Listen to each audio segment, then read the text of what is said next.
社区规则：本日说话超过50字者，色。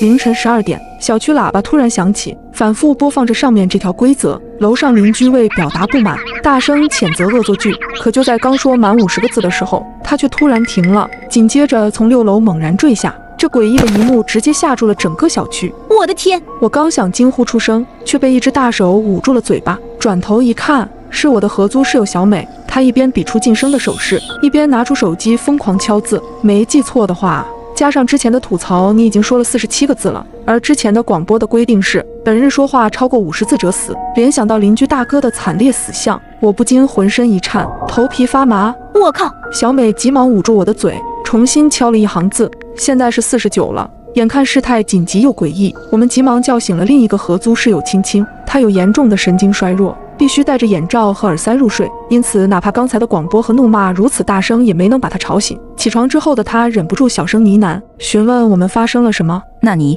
好在我急忙捂住她的嘴巴，才制止了她的行为，只浪费了3个字的说话额度。冷静下来之后，我们3个人聚在客厅用手机打字交流，想要知晓业主群里有没有人说话，却发现网络已经全部断绝，根本接收不到一点信息。不过就算信号全部被屏蔽，报警电话也依然可以拨打。于是我们商量得出最精简的报警文案，由说话余额最多的小美来拨打。可让我们没想到的是，按下拨通键后，迎接我们的只有无尽的电流嘶嘶声。不知道是受了什么的影响，无奈之下，我们只好一起出门，准备离开这个诡异的小区。可更加绝望的是，走到小区门口，我们发现门上挂着一具身穿保安服的尸体，在他的旁边静悄悄地立着一副从未出现过的木牌，禁止离开小区。对于这条规则，我们3人都没有任何怀疑，保安的下场已经证明了一切，我们只好原路返回。中午12点，小区喇叭声终于再度响起，请注意，社区规则介绍如下：一、社区每日会出现一条新规则，新规则于0点通过喇叭发布，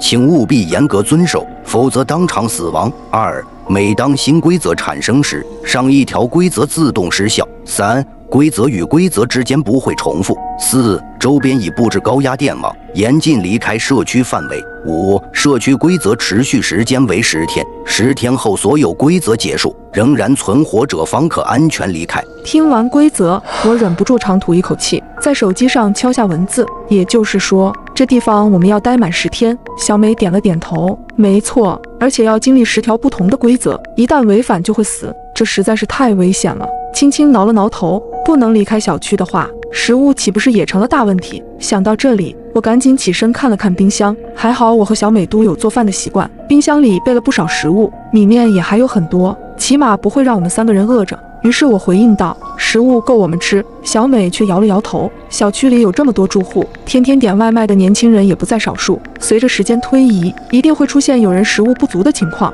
或许到后面几天，每天饿死的人都比死于规则的多，而且就算饿不死，饥饿状态怎么应付这么多规则？看了他写的话，我顿时恍然大悟，千万不能向别人透露我们有充足的食物储备，而且门窗也一定要锁死，防止那些没有食物的人精神崩溃，做出可怕的举动。接下来的整整1天，我们都在窒息般的压抑里度过，面面相觑，谁也不敢说话，尤其是我，只剩下最后1个字的额度，只要敢开口，就会当场暴毙。为了帮我管住嘴，小美直接用胶带封住了我的嘴。而到了傍晚，一夜没睡的我困意来袭，双眼疲倦，却根本不敢趴下睡觉，生怕万一睡着后撕掉胶带说了梦话，就会当场殒命。在精神紧绷的状态里，我只能全程盯着时钟，期待它能走得稍微快一点。好在后面没出现什么意外。在我即将精神崩溃的时候，午夜的钟声在整个小区响起，0点到了。第2天的规则终于响起，社区规则2：本日睡眠时间超过3小时者死。听到完整规则后，我气愤极了，